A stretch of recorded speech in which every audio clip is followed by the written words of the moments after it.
ശ്രീ വെള്ളാപ്പള്ളി നടേശൻ കഴിഞ്ഞ കുറെ കാലങ്ങളായി നിരന്തരമായി സമൂഹത്തിലും അതുപോലെ തന്നെ സമുദായങ്ങൾക്കിടയിലും വിഭാഗീയതയും ധ്രുവീകരണവും ഉണ്ടാക്കുന്ന തരത്തിലുള്ള പ്രസ്താവനകൾ നടത്തിക്കൊണ്ടിരിക്കുകയാണ്. അതിന്റെ ഏറ്റവും ഒടുവിലത്തെ ഉദാഹരണമാണ് ഇപ്പോൾ അദ്ദേഹം നടത്തിയിട്ടുള്ള പരാമർശങ്ങൾ. നിർഭാഗ്യവശാൽ അദ്ദേഹത്തെ പോലെയുള്ള ഒരു വളരെ പ്രശസ്തരായിട്ടുള്ള വളരെ പ്രഗത്ഭരായിട്ടുള്ള ആളുകൾ ഇരുന്ന ഒരു പദവിയിൽ ഇരിക്കുന്ന അദ്ദേഹത്തിന്റെ ഭാഗത്തു നിന്നുണ്ടായിട്ടുള്ള പരാമർശങ്ങൾ ഒരിക്കലും അദ്ദേഹത്തിന്റെ പൂർവികരുടെ ഭാഗത്തുനിന്നോ അല്ലെങ്കിൽ അദ്ദേഹം ഇരിക്കുന്ന സമുദായത്തിന്റെ ഭാഗത്തുനിന്നോ പ്രതീക്ഷിക്കാത്ത ഒന്നാണ്. ഇപ്പോ ഈഴവ സമുദായത്തിന്റെ പോരായ്മകളോ ഈഴവ സമുദായത്തിന് സർക്കാർ അവഗണിക്കുന്നു എന്നതിനെ സംബന്ധിച്ചോ അല്ലെങ്കിൽ ഈഴവ സമുദായത്തിന് കിട്ടേണ്ട ആനുകൂല്യങ്ങൾ കിട്ടുന്നില്ല എന്നതിനെ സംബന്ധിച്ചോ ഒക്കെ ആക്ഷേപം ഉന്നയിക്കുന്നത് നമുക്ക് മനസ്സിലാക്കാൻ സാധിക്കും. ഏതൊരു സമുദായ നേതാവും സമുദായത്തിന്റെ കാര്യങ്ങൾ പറയേണ്ടതാണ്. പക്ഷേ അദ്ദേഹം ചെയ്യുന്നത് മറ്റു സമുദായങ്ങൾക്കെതിരെ വെറുപ്പുണ്ടാക്കുന്ന, മറ്റു സമുദായ നേതാക്കൾക്കെതിരെ വിദ്വേഷമുണ്ടാക്കുന്ന തരത്തിലുള്ള പരാമർശങ്ങളാണ് അദ്ദേഹം നിരന്തരമായി നടത്തിക്കൊണ്ടിരിക്കുന്നത്. അദ്ദേഹം മലപ്പുറം ജില്ലക്കെതിരായി നേരത്തെ നടത്തിയ പരാമർശങ്ങൾ നമ്മുടെ മുമ്പിലുണ്ട്. അപ്പോ ഇത്തരം പരാമർശങ്ങളൊക്കെ നടത്തുമ്പോൾ കേരളം ഇത് അവഗണിച്ച് തള്ളാറുണ്ട്. കേരളത്തിൽ ഇത്തരം പ്രസ്താവനകൾ നടത്തുന്ന ആളുകൾക്ക് ഒരു നിലക്കും അംഗീകാരം കൊടുക്കാത്ത അത്രയേറെ രാഷ്ട്രീയ ബോധമുള്ള ഒരു സംസ്ഥാനമാണ് എന്നുള്ളത് നമ്മുടെയൊക്കെ ഒരു ഭാഗ്യമാണ്. പക്ഷേ സംസ്ഥാന സർക്കാർ എന്തുകൊണ്ടാണ് ഇത്തരം നേതാക്കൾക്കെതിരായി, ഇത്തരം വർഗീയ പരാമർശങ്ങൾ നടത്തുന്ന ആളുകൾക്കെതിരായി നിയമപരമായ നടപടി സ്വീകരിക്കാത്തത് എന്നുള്ളതാണ് ഇന്ന് നമ്മൾ ഏറെ അതിശയത്തോടെ നോക്കിക്കാണുന്നത്.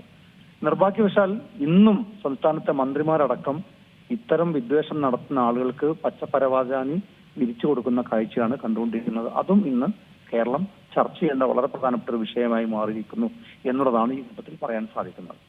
ഒരു കാര്യം കൂടെ, ഇപ്പോൾ അദ്ദേഹം തന്നെ പറയുന്നുണ്ട്, വർഗീയത പരത്തുന്നതിന് തനിക്കെതിരെ കേസെടുത്തോളൂ, താനൊന്നിനെയും ഭയക്കുന്നില്ല എന്ന് തന്നെയാണ് അദ്ദേഹം ആവർത്തിച്ച് പറയുന്നത്. മാത്രമല്ല അദ്ദേഹം ചെയ്യുന്നത് സാമൂഹ്യനീതിക്ക് പറ്റിയ അല്ലെങ്കിൽ അതിനുവേണ്ടിയുള്ള കാര്യങ്ങൾ തന്നെയാണ് എന്നാണ് വീണ്ടും വീണ്ടും ആവർത്തിച്ച് പറയുന്നത്. ഇതിൽ മതസൗഹാർദ്ദം എന്നുള്ളൊരു കാര്യം, നമ്മൾ ഇത്രത്തോളം കേരളം വളർന്നു, ആളുകൾ മാറി എന്ന് പറഞ്ഞിട്ട് പോലും എന്തുകൊണ്ടാണ് ഇത്തരത്തിലുള്ള വിഷയങ്ങളിൽ കൂടുതൽ ആളുകൾ അതിൽ തന്നെ കിടപെടുന്ന് ഉരുളുന്നത്?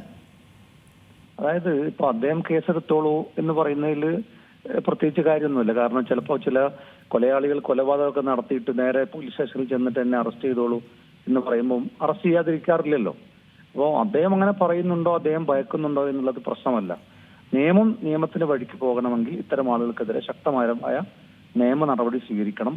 പോലീസിന്റെ ഭാഗത്ത് അത് ഉണ്ടാകുന്നില്ല എന്നുള്ളതാണ് കഴിഞ്ഞ കാലങ്ങളിലൊക്കെ നമ്മൾ കണ്ടുകൊണ്ടിരിക്കുന്നത്. എന്നിട്ട് അദ്ദേഹത്തിനെതിരെ കോടതിയെയൊക്കെ സമീപിക്കേണ്ടി വരികയും കോടതി കേസെടുക്കാൻ ആവശ്യപ്പെടുകയും ഒക്കെ ചെയ്യുന്ന ഒരു സാഹചര്യമാണ് ഉണ്ടായിട്ടുള്ളത്. മറ്റൊന്ന്, ഇത്തരം വർഗീയത പറയുന്ന ആളുകൾക്ക് വലിയ ഒരു അംഗീകാരം കൊടുക്കാൻ വേണ്ടി സംസ്ഥാനം ഭരിക്കുന്ന സർക്കാരാണെങ്കിലും കേന്ദ്രം ഭരിക്കുന്ന ഭരണകൂടമാണെങ്കിലും ഒക്കെ ചെയ്യുന്നു എന്നുള്ളതാണ് മറ്റൊരു കാര്യം. അതുകൊണ്ടായിരിക്കണം ഇത്തരം സംഭവങ്ങൾ ആവർത്തിക്കുന്ന ഒരു സാഹചര്യം ഉണ്ടാകുന്നത്.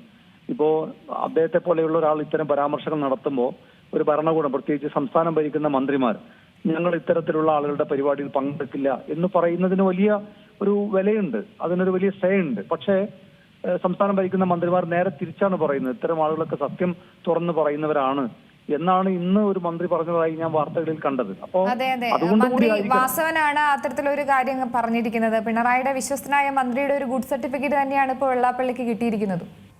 അതാണ്, ഇത്തരം മന്ത്രിമാർ അത്തരം പ്രസ്താവനകൾ കൂടി നടത്തുന്നതുകൊണ്ടായിരിക്കണം ഇവരൊക്കെ കേസിനെ ഭയപ്പെടാതിരിക്കുകയും ഇത്തരം പ്രസ്താവനകൾ ആവർത്തിക്കാൻ അവരെ പ്രേരിപ്പിക്കുകയും ചെയ്യുന്നത്. അപ്പോ കേരളത്തിലെ ജനങ്ങൾ ഇതൊക്കെ ചർച്ച ചെയ്യുന്നുണ്ട് എന്നുള്ളത് മന്ത്രിമാർ മനസ്സിലാക്കട്ടെ.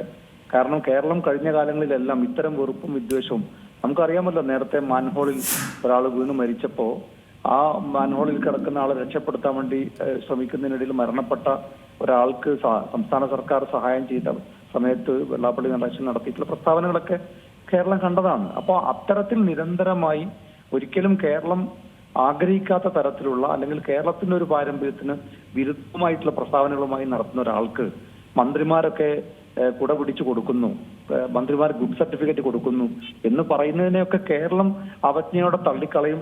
അവരുടെയും സ്ഥാനം, ഇത്തരം വർഗീയ പരാമർശങ്ങൾ നടത്തുന്ന ആളുകളെ കേരളം എവിടെയാണോ കൊണ്ടുപോയി വെക്കാൻ ഉദ്ദേശിക്കുന്നത് അവിടെ തന്നെ ആയിരിക്കും അവർക്ക് ഗുഡ് സർട്ടിഫിക്കറ്റ് കൊടുക്കുന്ന ആളുകൾക്കും ഉണ്ടാവുക എന്നുള്ളതാണ് കേരളം ഇനി കാണിച്ചു കൊടുക്കാൻ പോകുന്നത്. ഒരു കാര്യം കൂടെ, ഈ ഒരു സുംബ ഡാൻസിലടക്കം വലിയ തരത്തിലുള്ള വിവാദങ്ങൾ പരാമർശിക്കുന്ന ഒരു സമയത്ത് തന്നെയാണ് ഇത്തരത്തിലൊരു വിവാദം കൂടെ വീണ്ടും ആളിക്കത്തുന്നത്. അപ്പോൾ ഇതിനെ ഒരു തദ്ദേശ തെരഞ്ഞെടുപ്പിന്റെ ഒരു ആയുധമാക്കി കാണാനുള്ള ശ്രമമാണോ ഇപ്പോൾ മന്ത്രിയടക്കം നിന്നിരുന്ന ഒരു ചടങ്ങിലാണ് ഈ ഒരു സ്ഥിതിവിശേഷം ഉണ്ടായിരിക്കുന്നതും അതിനെയൊക്കെ നോക്കിക്കാണേണ്ടത് അത്തരത്തിലാണോ? അല്ല, സംസ്ഥാനം ഭരിക്കുന്ന ഗവൺമെന്റ് ഇത്തരം ആളുകൾക്കൊക്കെ പ്രോത്സാഹനം കൊടുത്ത് ഇതിനെല്ലാം എങ്ങനെ അനുകൂലമാക്കാൻ കഴിയും എന്നായിരിക്കണം അവർ ആലോചിക്കുന്നത്. വരാൻ പോകുന്ന തദ്ദേശ സ്വയംഭരണ സ്ഥാപനങ്ങളിലേക്കുള്ള തെരഞ്ഞെടുപ്പിലൊക്കെ സർക്കാരിന് മറ്റ് ജനക്ഷേമപരമായിട്ടുള്ള പദ്ധതികളൊന്നും നടപ്പിലാക്കിയതിന്റെ പേരിൽ 4 വോട്ട് കിട്ടാനില്ല എന്ന് അവർക്കറിയാം. അപ്പൊ അതുകൊണ്ട് ഇത്തരത്തിലുള്ള ധ്രുവീകരണം ഉണ്ടാക്കുന്ന ആളുകളെ കൂട്ടുപിടിച്ച് ഒരു സോഷ്യൽ എഞ്ചിനീയറിംഗ് എന്ന മനോഹരമായ ഒരു പദം അതിന് നൽകിയിട്ട് 4 വോട്ട് കിട്ടാൻ സാധിക്കുമെന്നാണ് അവർ പരീക്ഷിച്ചുകൊണ്ടിരിക്കുന്നത്. പക്ഷെ ആ പരീക്ഷണങ്ങളൊക്കെ കഴിഞ്ഞ കാലങ്ങളിൽ അവർക്ക് വലിയ തിരിച്ചടിയാണ് നൽകിയതെന്നുള്ളത് കഴിഞ്ഞ ലോക്സഭാ തെരഞ്ഞെടുപ്പിലും ഏറ്റവും ഒടുവിൽ നടന്ന നിലമ്പൂർ ബൈ ഇലക്ഷനിലൊക്കെ അവരെ ബോധ്യപ്പെടുത്തിയാണ്. പക്ഷെ ആ തെറ്റുകളിൽ നിന്നും സംസ്ഥാന സർക്കാർ പാഠം പഠിക്കാൻ തയ്യാറാകുന്നില്ല. പാളിപ്പോയ പരീക്ഷണങ്ങൾ നിരന്തരമായി ആവർത്തിക്കുക എന്നുള്ളതാണ് അവർ ചെയ്തുകൊണ്ടിരിക്കുന്നത്. പക്ഷെ അത്തരം ആവർത്തനങ്ങൾ ചെയ്യുമ്പോൾ തെരഞ്ഞെടുപ്പിൽ അവർ പരാജയപ്പെടും എന്ന് മാത്രമല്ല, അതുണ്ടാക്കുന്ന ഒരു പരിക്ക് കേരളത്തിന്റെ സാമൂഹ്യ അന്തരീക്ഷത്തിൽ സോഷ്യൽ ഫാബ്രിക്കിൽ ഉണ്ടാക്കുന്ന ഒരു പരിക്ക് കൂടി അവർ കാണാതിരിക്കുന്നു എന്നുള്ളതാണ് ഇതിനെ വലിയ തോതിലുള്ള ഗൗരവ സ്വഭാവത്തിലുള്ളതാക്കുന്നത്. ഏറ്റവും പുതിയ വാർത്തകളും വിശേഷങ്ങളും വിരൽത്തുമ്പിലറിയാൻ സീ മലയാളം ന്യൂസ് എല്ലാ ഡിജിറ്റൽ പ്ലാറ്റ്ഫോമുകളിലും ലഭ്യം.